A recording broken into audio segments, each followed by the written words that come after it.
Tak boleh kita tinggalkan komen tu begitu, nanti menjawab kita di hadapan Allah Subhanahu Wa Taala. Baik.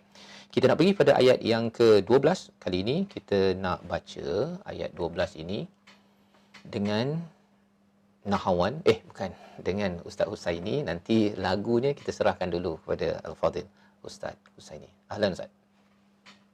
Terima kasih Al-Fadhil Ustaz Fazrul. Terima kasih kepada semua yang hadir. Yang minta maaf atas terlambat sedikit, ya, insya-Allah. Dan hari ini kita nak teruskan dengan bacaan ayat yang ke-12 Ustaz Fazrul, ya. Ya, betul. Okey. InsyaAllah dengan halaman kita surat 517. Jom sama-sama kita lihat. Allah. A'udzu billahi minasy syaithanir rajim.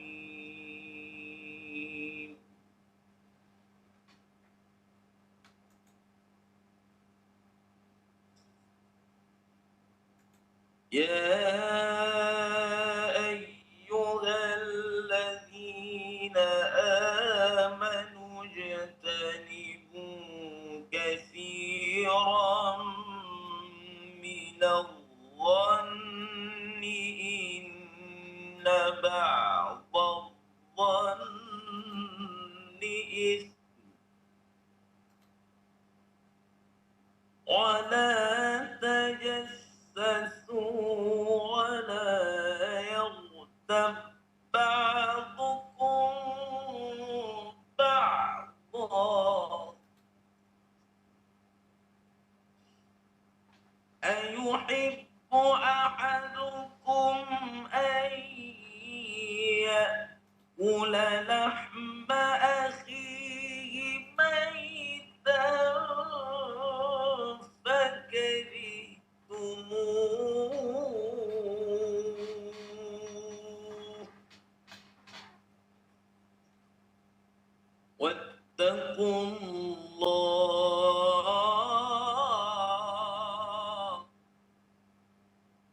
wattaqullaha innallaha tawwabur rahim.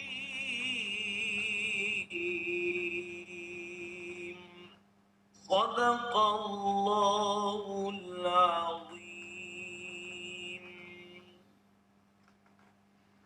Alhamdulillah, kita nak lihat terjemahan. Saya baca terjemahan sikit boleh sama-sama? Sila Ustaz. Daripada surah Al-Hujurat ayat yang ke-12, Allah menyatakan, wahai orang yang beriman, elakkanlah daripada banyak berprasangka. Kerana apa? Sesungguhnya sebahagian daripada prasangka itu ialah dosa. Dan janganlah kamu mengintip atau mencari-cari kesalahan dan keaiban orang, dan janganlah sebahagian kamu mengumpat sebahagian yang lain. Adakah seseorang daripada kamu suka makan daging saudaranya yang telah mati? Maka pasti kamu jijik kepadanya. Dan bertakwalah kepada Allah. Sesungguhnya Allah Maha Penerima Taubat lagi Maha Mengasihani. Ini ayat yang ke-12 daripada surah Al-Hujurat.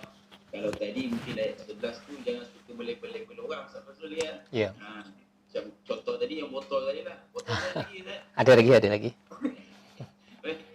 Kalau ayat 12 ni jangan banyak mengumpat orang, berprasangka-prasangka buruk. Tapi apa pun kita nak tengoklah, nak dengar pencerahan yang lebih terbuka lagi pada Al-Fadhil Ustaz Fazrul. Sila Ustaz. Baik Ustaz. Dalam ayat ini paling kurang ada 3 racun. 3 racun ya. 3 racun, iaitu racun yang pertama namanya ialah apa? Dhan. Sangka buruk. Racun yang kedua namanya tajassus, mengintip. Dan racun yang ketiga namanya ghibah, mengumpat.